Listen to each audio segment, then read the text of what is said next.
Good morning, everyone. This is an English teacher, and today we are going to talk about story writing. In this video, we're going to talk about how to plan a story. Now, we all are storytellers. Stories is all around us. Now, a TV show or a movie or a book or a comic, what is it? It's a story. You can write your own story too. You can write a story about anything. All you need is proper knowledge, because you cannot prepare a dish without knowing the ingredients, right? Similarly, you cannot write a story without knowing how to write it.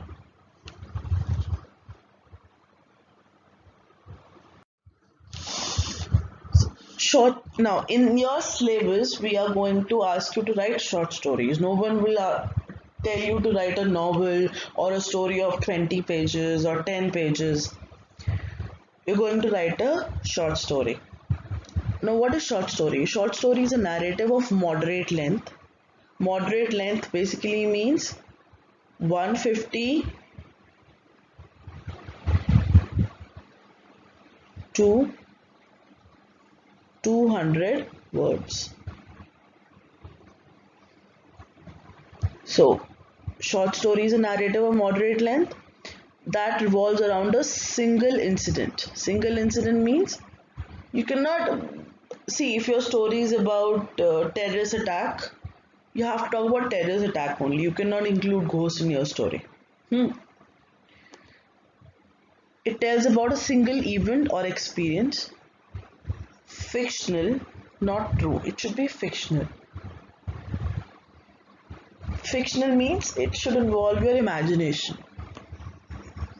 It should adhere to the word limit provided. Now, what is the word limit? 150 to 200. It should have a beginning, middle, and end.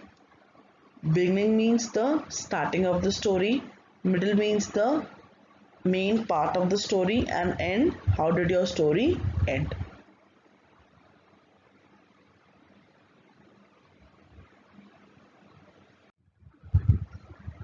Now, elements of the story.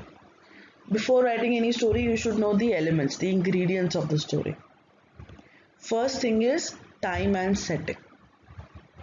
See, if your story refers to old age stone, you cannot talk about missiles in that story because it is old age stone.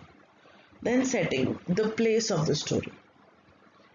See, if you are writing a story in 1947 or 1940, you cannot call a place Kolkata. You have to say it's Calcutta. Because at that time there was no place called Kolkata. Then characterization. You have to talk about your characters, introduce your characters. Then plot of the story. The beginning of the story, the middle part of the story, and the ending of the story. Then conflict. What is your story about? What is the problem in your story? Climax, the turning point of the story. The resolution, the ending of the story. Now, for example, there was a boy who stayed with his family, who was very poor, and suddenly he got a lottery ticket. Now, that's the climax of the story. You cannot end your story like that only, that he got a lottery ticket and yes, story ends. No, you have to give a finishing to the story. That is called the polishing. What did he do with that lottery ticket? That's the important thing, because once the reader gets involved in a story, he wants to know everything about that character. And then theme is also called genre. Genre means what kind of story are you writing? Is it a comic story or a romantic story or a horror story or an adventurous story or a suspense thriller story? That depends on the theme that you choose.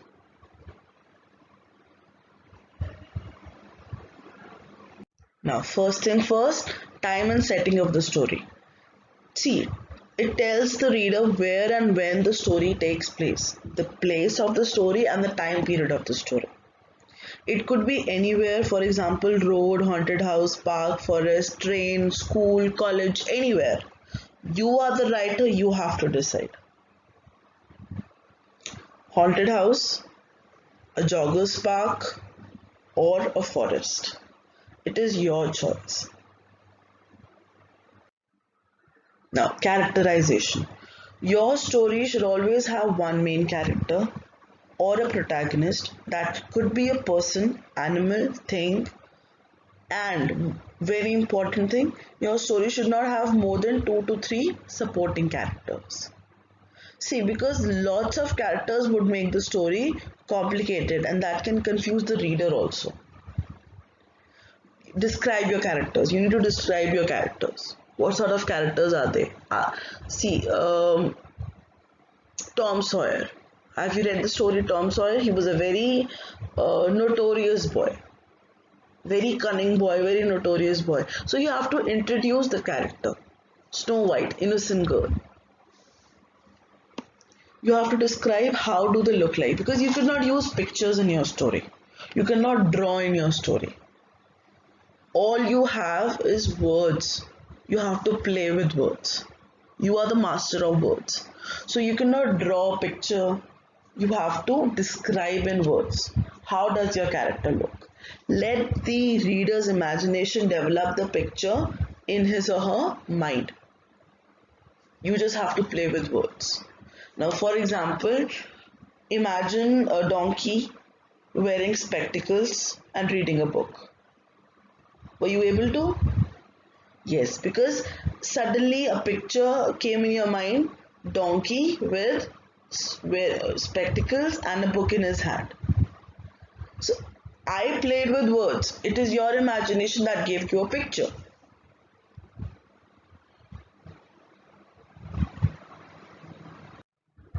Now, plot of the story. Plot of the story. A series of events through which the writer reveals what is happening to whom and why. It is basically the sequence of the events. For example, you want to write a story about terrorist attack in a school. So your plot should be planned, logical sequence should be there. It should have a beginning, middle and end. Beginning means students are studying in their classrooms very peacefully, and they're very eager, excited, curious to learn something new. And then beginning of the middle part, terrorist attack. The terrorists are torturing the kids and the teachers and the other staff members of the school. And the end. End means with their knowledge, the students were able to rescue themselves. They were able to fight against those terrorists. So it should be planned. You cannot start the story with terrorist attack directly, or you cannot start the story of rescuing the school from the terrorists. It should be the ending. There is a reason, beginning, middle and end, so that the reader can understand the story. The beginning sets up the action, gives a background of the story or builds a setting. See, when you are beginning the story, you have to give a proper introduction so that the reader can imagine that in his head. It gives a background to the story. See, if I say that attack happened in a market, so things will be different. Similarly, if that attack happened in a museum, things will be different. Or in a train, different. So it gives a background, the base to the story. The middle develops the action, terrorist attack action. People started running and screaming and yelling and crying. It introduces an element of conflict. Conflict means the problem. The end is the climax of the story. And it brings close to the end. The students were able to rescue everyone. This is the climax of the story, because nobody expected that from the students. It's a turning point. See, I would like to tell you one thing. If your story has something very unexpected element in it. It has a very beautiful climax, and that makes the reader excited about it. See, if your story is going on in a very flat way, in a very flat manner, it will make it monotonous. There has to be a climax. So, beginning, middle, and end. Now, conflict. Conflict is basically the problem of the story. It is a problem in the story that needs to be resolved. There is attack happened in a school, now it needs to be resolved. Usually the main characters struggle against some other force. It is the main character. Generally what happens, the main character is solving the problem. It is used to drive the story forward. The conflict is used to drive the story towards the end. Possible conflicts could be the main character against other individual, against nature or technology, or the main character against the society. It could be against himself or herself too.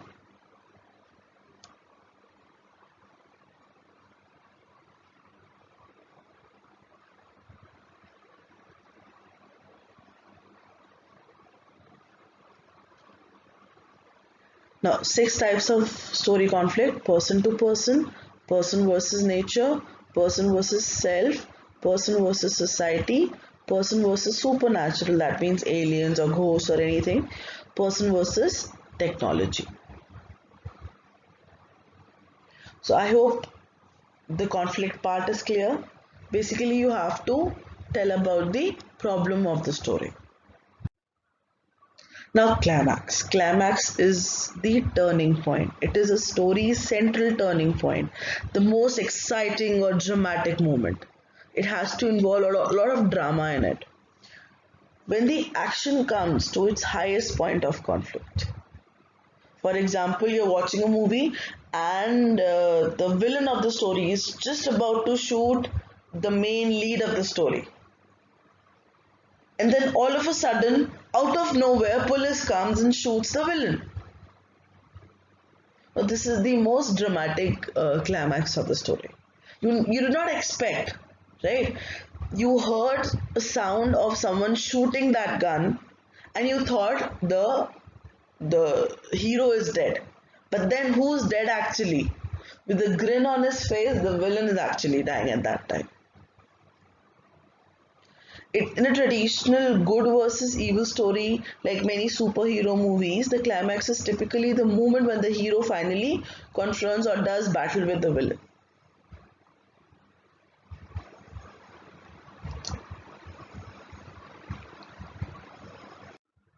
Now, resolution. Resolution is the part of the story plot where main problem is resolved or worked out. The ending of the story. For instance, two friends fight over a boy, but in the end they realize that friendship is more important and the boy ultimately moves away from the town anyway. So this is the resolution, the ending of the story.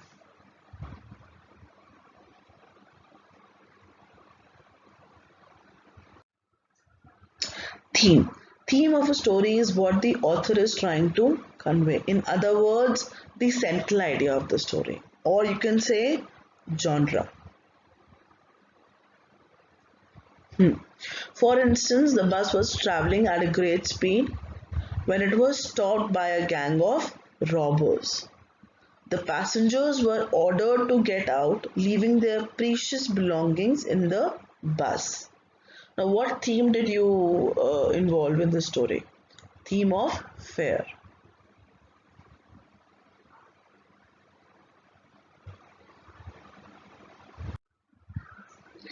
Keep in mind, to give a title, it should be catchy and must develop curiosity in your story. Title is very important. Most of the students, just because they're writing the story from the beginning of the story till the end, they forget about the title. Title is very important. So title, you need to have a title in the story, and it should be catchy, eye catchy, interesting. You have to add dialogues in direct speech, like Sham said, comma, inverted comma begins, what are you people doing here, question mark, inverted comma ends. It basically involves all the emotions.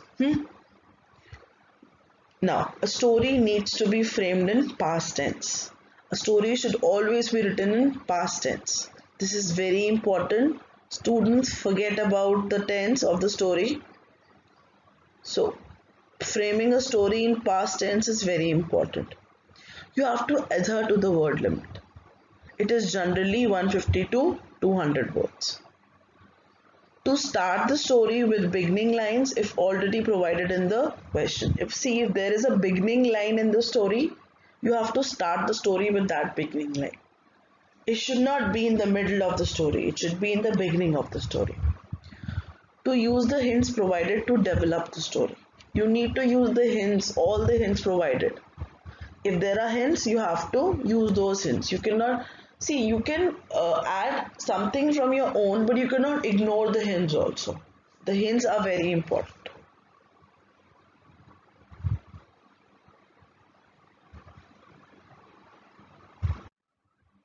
Thank you. I hope the topic is clear. Stay home, stay safe.